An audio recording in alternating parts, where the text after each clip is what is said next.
zināšanu pārbaude par transporta līdzekli, figūru izpilde, braukšana ceļu satiksmē. Eksāmenā pieļautās kļūdas tiek vērtētas ar punktiem. Lai pierastu pie transporta līdzekļa, jums ir iespēja veikt 5 minūšu izmēģinājumu braucienu un eksāmena laukumā pēc izvēles izpildīt vienu figūru. Šī brauciena laikā inspektors neveic eksāmena vērtēšanu, bet, ja figūru pretendents izpilda korekti, tā tiek ieskaitīta. Pirmais etaps – zināšanu pārbaude par transporta līdzekli. Pirmā etapā pārbaudīsim zināšanas par dzesēšanas sistēmu. Attaisiet lūdzu motoru pārsegu un kāpsim ārā. Pārbaudīsim jūsu zināšanas. CSDD inspektors jums uzdod vienu jautājumu. Piemēram, noteikt, vai automobils ir aprīkots ar ziemas vai vasaras riepām un paskaidrot riepu eksploatācijas īpatnības.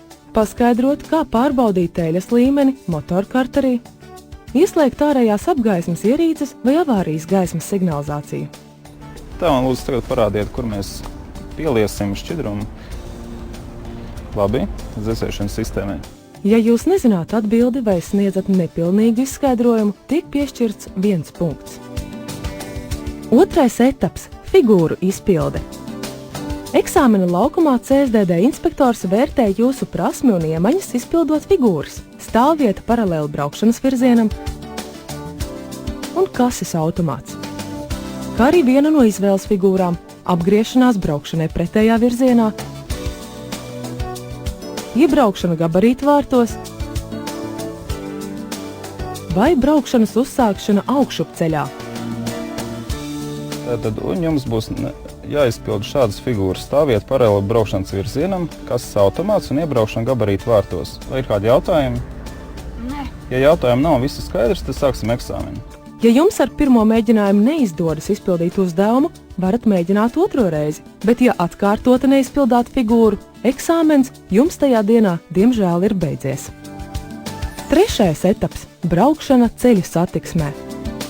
CSDD inspektors vērtē, kā jūs sagatavojaties braukšanai un vadāt automobili reālā ceļu satiksmē, ievērojot ceļu satiksmes noteikumu un satiksmes drošības prasības. Ķersimies klāt eksāmena trešajam etapam. Brauksim pa pilsētu ne mazāk kā 25 minūtes. Brauksim ar atļauto maksimāli pieļaujamā braukšanas ātrumu, ņemot vērā ceļu un laika apstākļus. Eksāmenā pretendentam jābrauc ir pa dažādas satiksmes intensitātes un sarežģītības pakāpes ceļiem apdzīvotās vietās vai ārpus tām, kur maksimāli atļautais braukšanas ātrums ir 90 km/h. Rīkojums par braukšanas manevriem dod CSDD inspektors. Tie ir saulaicīgi, nepārprotami, nepieciešamības gadījumā tie tiek atkārtoti. Krustojumā griezīsimies pa labi. Ja neesat inspektoru sapratis, varat pārjautāt. Lai novērstu iespējamās strīdu situācijas, vadīšanas eksāmena norise tiek filmēta.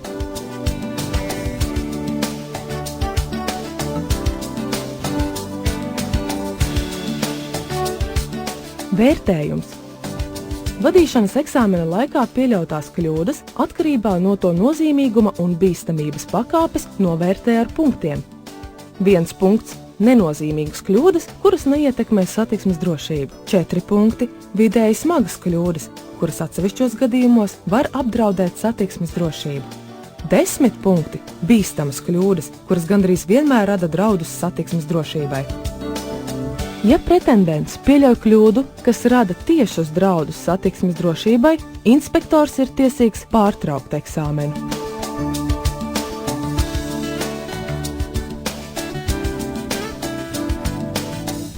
Tā, jūsu eksāmens ir beidzies. Esat eksāmena laikā ieguvis 1 punktu par to, kad motors noslāpa. Tātad, un par to tagad būs jāizpild protokols, apakšā jāparakstās šeit, lūdzu, ja? Pēc vadīšanas eksāmena CSDD inspektors informē jūs par eksāmena rezultātu un izskaidro pieļautās kļūdas, ja tādas ir bijušas. Lūdzu ar parakstu protokolā apliecināt to, ka esat iepazīstināts ar eksāmena rezultātu, jūs tam piekrītat un jums ir izskaidrotas jūsu pieļautās kļūdas. Izsniedz vadīšanas eksāmena protokolu kopiju. Vadīšanas eksāmens ir nokārtots, ja jūsu kopējais visos posmos iegūto punktu skaits nepārsniedz 9 punktus. Atkārtots teorijas un vadīšanas eksāmens ir pieļaujams ne ātrāk kā nākamajā darba dienā.